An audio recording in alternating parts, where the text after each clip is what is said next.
आज राज्य मंत्रिमंडळाच्या बैठकीमध्ये सिंधुदुर्गात आणि कोकणाच्या आंबा शेतकऱ्यांच्या परिस्थितीसंदर्भात चर्चा झाली।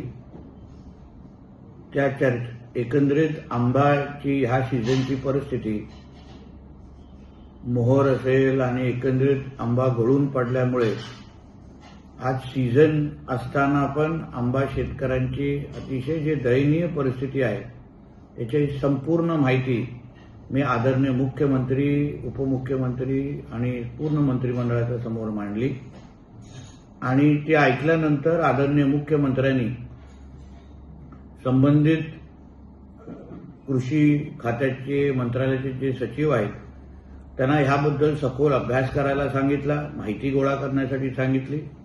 मी ही मागणी केली की ह्या संदर्भात पाहिजे एक अभ्यास गट तयार करून आदरणीय मुख्यमंत्र्यांच्या नेतृत्वात लवकरात लवकर आंबा बागायतदारांच्या आणि आंबा शेतकऱ्यांच्या संदर्भात आणि कोकणातल्या एकंदरीत आंब्याच्या संदर्भात एक बैठक लवकरात लवकर लावावी। त्यानुसार आदरणीय मुख्यमंत्री साहेबांनी पहिली माहिती गोळा करून त्या बाबतीमध्ये लवकरात लवकर निर्णय घेण्याच्या दृष्टिकोनातून निर्देश दिलेले आहेत।